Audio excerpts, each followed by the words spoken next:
श्रीराम समर्थ. श्री गणेशाय नमः.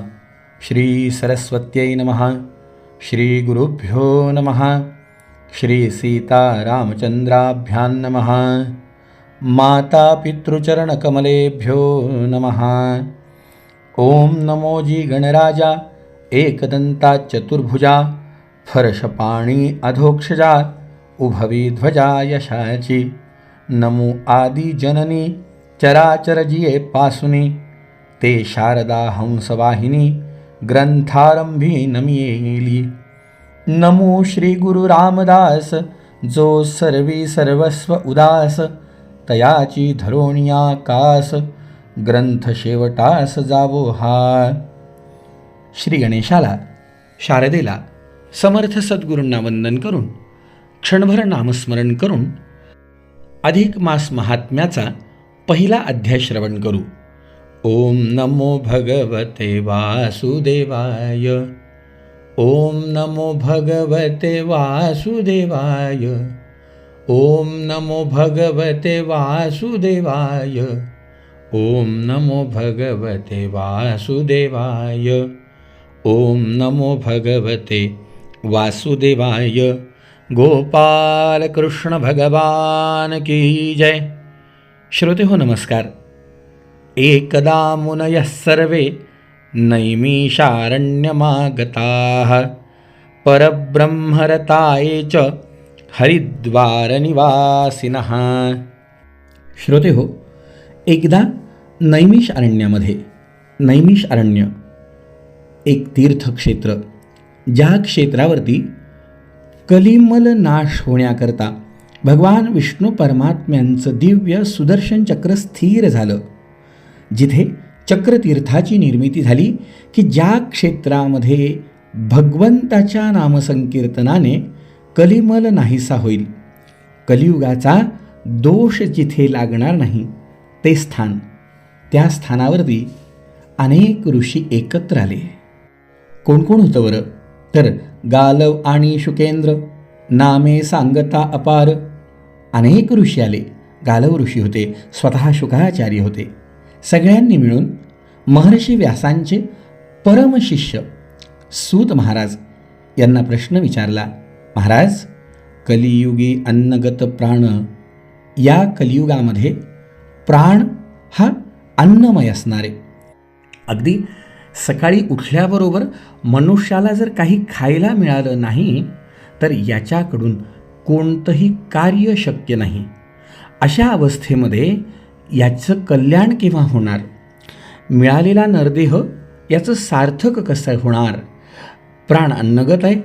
बरं, परमार्थ करायचा तर एक तर शरीरात ताकद पाहिजे, शरीर क्षमता पाहिजे, नसेल तर भरपूर धन तरी पाहिजे. बरं, कलियुगातल्या लोकांची अवस्था कसे असेल? तर त्याही वरी दरिद्र्य व्यथा, शरीरी जडे रोग अवस्था. शरीरामध्ये अनेक रोग असतील, दारिद्र्य असेल.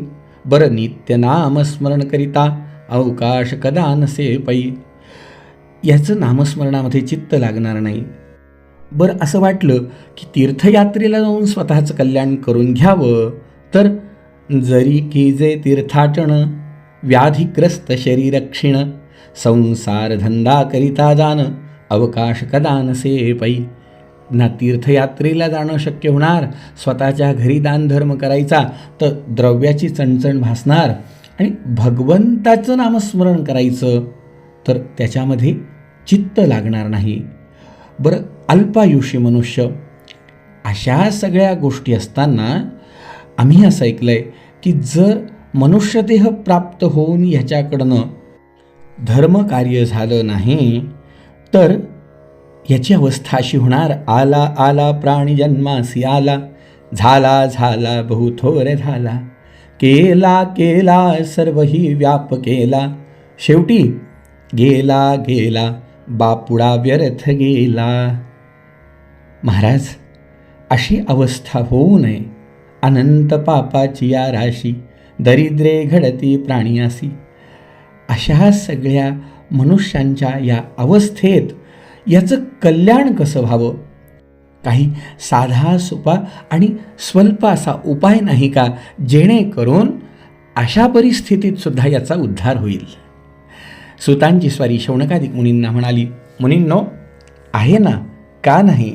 अहो, शृणुध्वं ऋषयः सर्वे कथा पौराणिकीं शुभाय लक्ष्मी माधव संवाद शृण्वतां पापनाशनम. मुनींनो, अहो, तुम्ही जो मला प्रश्न विचारला हाच प्रश्न एकदा स्वतः लक्ष्मी मातेने भगवान नारायणांना विचारला. ऋषींनो, माता लक्ष्मी म्हणाली, देव देव जगन्नाथ भुक्ती मुक्ती प्रदायक कथयस्त्व प्रसादेन संशयो मे हृदय स्थितः.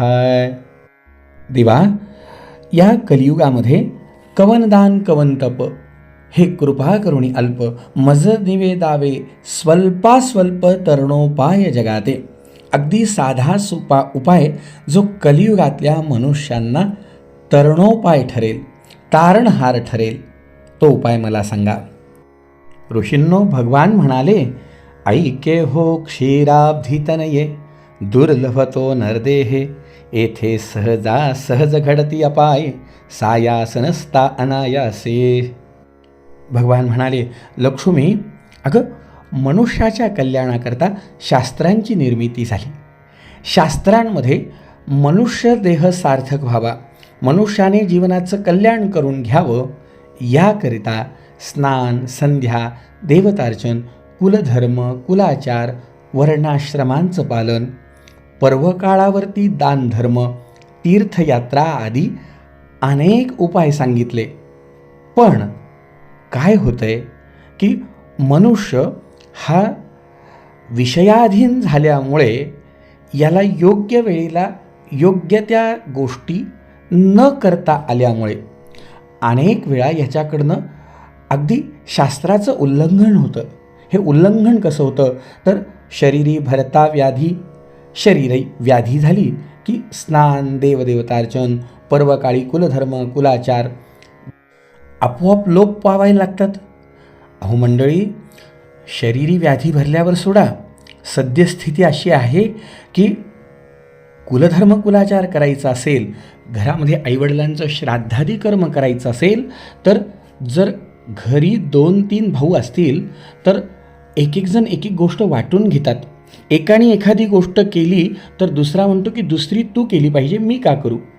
आणि त्यातही असं झालं आहे की मनुष्याला इतरत्र चैनीच्या गोष्टी करणं सोयीस्कर वाटायला लागलं, पण ज्या शास्त्रांनी सांगितलेल्या गोष्टी आहेत त्या मात्र अडचणीच्या आणि कठीण वाटायला लागल्या. त्यामुळे होतं आहे काय की अर्थातच योग्य वेळेवरती योग्य ते संस्कार होत नाही आहे. अनेकांचे व्रतबंध लोपत आहेत, अनेकांचे मौंजी बंधनं लोपत आहेत, अनेकांचे विवाहादी कर्म लोपत आहेत. अहो, एवढंच काय तर योग्य वेळेला कन्यादान नाही, योग्य वेळेला उपनयन संस्कार नाही, ज्या तिथीला श्राद्धकर्म व्हायला पाहिजे त्या तिथींना श्राद्ध नाही. यामुळे होतं आहे काय तर भगवान म्हणाले, इतुकिया दोषांच्या मळासी संचय होताची समरसी.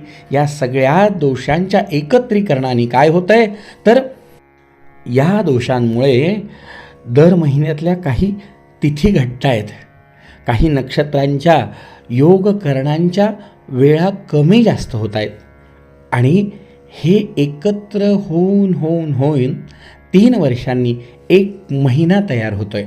या सगळ्या घटलेल्या वेळात तयार होतो आहे 1 महिना. म्हणून 3रे वर्षी जाण 1 मास अधिकतेने गुण. या सगळ्या दोषांनी घटलेल्या तिथी, नक्षत्र, योगादी ज्या घटिका आहेत यांनी एकत्र होतो तो मलमास, तो 3 वर्षांनी येतो. आता तिथे सगळे दोषच दोष. या मलमासाने काय केलं लक्ष्मी तर माझी आराधना केली, मला प्रार्थना केली, मला प्रसन्न करून घेतलं आणि मग मी स्वतः या मलमासामध्ये माझं अधिष्ठान ठेवलं. म्हणून या महिन्याला पुरुषोत्तम मास असं संबोधल्या जायला लागलं. आणि लक्ष्मी ऐक, या मलमासामध्ये असं तू जे विचारतीये ना की मनुष्य अल्पायुषी आहे, त्याच्याकडनं दारिद्र्याने दानधर्म होत नाही आहे, शारीरिक पीडेमुळे तीर्थयात्रा होत नाही आहेत, भजन पूजन होत नाही आहे, नामसंकीर्तन होत नाही आहे. त्याचं कल्याण कसं व्हावं? तर अशा मनुष्यांच्या कल्याणाच्या हेतूने या मलमासामध्ये जो कोणी माझी आज्ञा आहे म्हणून नव्हे तर ब्राह्मणोस्य मुखमासीत ऐसी तो श्रुती गरजत, ते ब्राह्मण मुख माझे निश्चित, हे तू जाणत अससी की. श्रुतींची आज्ञा आहे म्हणून ब्राह्मणोस्य मुखमासीद, भूसूर जे ब्राह्मण आहेत. ब्राह्मण म्हणजे कोण मंडळी? तर ब्रह्मजानाती ब्राह्मणा, ज्याने भगवत तत्व जाणलंय, जीवनामध्ये भगवंताची सेवा अंगीकारली आहे, भगवंताचं नाम, भगवंताचे गुणवर्णन, भगवंताच्या लीला यामध्ये आपलं चित्त रमवलंय नव्हे, ज्यांनी आपल्या जीवनामध्ये तत्वांची पूजा केली आहे, असे ब्राह्मण. तुका म्हणे ब्रह्म जाणे तो ब्राह्मण, विद्या विनय संपन्ने ब्राह्मणे गविहस्तिनी, शुनी चैव श्वपाके च पंडिता समदर्शिनः. स्नान संध्या देवतार्चन, स्वतःच्या घरी अग्निहोत्रादी श्रौत स्मार्त कर्म, वेद वेदांग स्मृती यांचं अध्ययन अध्यापन, शास्त्र यांनी आपलं जीवन अतिशय तपस्वी बनवलंय. अशा ब्राह्मणांची सेवा या महिन्यामध्ये जरी केली तर निश्चितच माझ्यापर्यंत ती सेवा येणार आहे. आणि म्हणून लक्ष्मी जैसे स्वर्गी सुरवर तैसे पृथ्वीवरी भूसुर, हो तो माझाच अवतार म्हणून अगोदर पूजावे.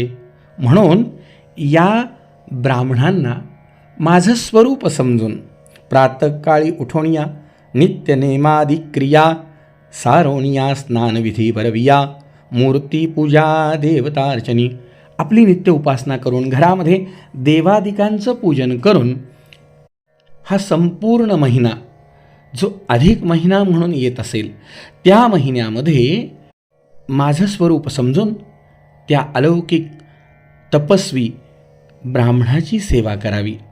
काय करावं? तर यथाशक्ती ब्राह्मण दाम्पत्यांचं पूजन करावं. यथाशक्ती महिनाभर, शक्य झालं महिनाभर, नाही 8 दिवस, नाही 3 दिवस, नाही मुख्य 5 पर्वकाळ, नाही 1 दिवस, किमान संपूर्ण महिन्यात 1 दिवस तरी अर्घ्य पाद्यादी देऊन या माझ्या स्वरूपाची द्विजाची पूजा करावी. यथाशक्ती षडरस अन्न नैवेद्य समर्पण करावा. वस्त्र अलंकार जे आपल्याला शक्य होईल ते आपण या द्विजाला समर्पित करावे. आणि हे बघ, अशी भक्ती करत असताना मी त्या ठिकाणी आहे हे जाणून यथाशक्ती तांबूलदान, यथाशक्ती वस्त्रदान, हिरण्यदान, अपुपादी अन्नदान जे शक्य होईल ते दान अवश्य करावं. याबरोबरच या अधिक मासामध्ये गोसेवा करावी, गोपूजन करावं. शक्य झालं तर तीर्थामध्ये जाऊन स्नान करावं, कारण तीर्थामध्ये मी आहे, गवांगामध्ये मी आहे, ब्राह्मणामध्ये मी आहे. ब्रह्मजानाती ब्राह्मणा हे सगळ्यात महत्त्वाचं पुन्हा एकदा ऐका. जिथे भगवंताचं अधिष्ठाने अशी आपली गुरुतुल्य व्यक्ती, ज्यांनी आपल्या जीवनामध्ये भगवंताचं अधिष्ठान ठेवलं आहे, ती व्यक्ती ऐसे पूजन करोनी, अशांची पूजा करोनी यथाशक्ती त्यांचे आशीर्वाद घ्यावे, लक्ष्मीनारायण म्हणून त्यांना नमस्कार करावा. याबरोबरच मौन व्रत करावं. याबरोबर शक्य झालं तर उपवास करावे. जितके दिवस शक्य असतील, जितके तास शक्य असतील हे करण्याचा प्रयत्न करावा. या व्रताच्या आचरणाने काय होणार तर एक सांगू का, लक्ष्मी ऐसे करिता व्रताचरण, होय दोष मळाचे क्षालन, मग शुचिष्मंत होऊन पावे सदन माझे तो. त्याच्या जीवनामधल्या सगळ्या दोषांची बोहरी होणार, तो शुचिष्मंत होणार आणि माझ्या लोकाला प्राप्त होणार. बरं, मलमास व्रत नारी या करोती समुद्रजे, ज्या स्त्रिया या व्रतांचं आचरण करतील न वैधव्यन्न दारिद्र्यम पुत्रशोक कदाचन. कोणत्याही प्रकारचं दारिद्र्य, दुःख, दैन्य, आपदा त्यांच्या जीवनात उरणार नाही, ही माझी सत्य सत्य त्रिवाचा आहे. आणि श्रोते हो, असा आशीर्वाद भगवंतांनी दिला. म्हणून आपला विश्वास, आपली श्रद्धा, आपली भक्ती या दृष्टीने आजपासून सुरू होणाऱ्या या मलमासामध्ये यथाशक्ती दानधर्म, ब्राह्मणादी सद्गुरूंचं पूजन आणि तीर्थयात्रादी स्नानदान करून आपलं जीवन पावन करून घ्यावं. आणि हो, सगळ्यात महत्त्वाचं, आजपासून सुरू होणारं हे मलमास महात्म्य अगदी नित्य श्रवण करावं, जेणेकरून समर्थ रामदास स्वामी म्हणतात, श्रवण केलियाचे फळ क्रिया पालटे तात्काळ. ऐकल्यावरती आपलं कर्म बदलणार आणि तुटे संशयाचे मुळं, यातून आपले संशय दूर होणार, एकसरा भगवंताचा आशीर्वाद मिळणार. तर हे मलमहात्म्य रोज एक अध्याय सकाळी 6 वाजता याच आपल्या अविरत दासनवमी महोत्सव या यूट्यूब चॅनलवर प्रसारित होणार आहे. आपण आजच आपल्या या चॅनलला लाईक करा, शेअर करा आणि सबस्क्राईब करा, जेणेकरून पुढील संपूर्ण अध्याय अगदी न चुकता वेळेवरती आपल्याला श्रवण करायला मिळतील. आपणही श्रवण करा आणि आपल्या आप्तेष्टांनाही नक्की या अलौकिक भगवत चरित्राचं श्रवण करवा. पुन्हा भेटूया उद्या सकाळी ठीक 6 वाजता. जय जय रघुवीर समर्थ.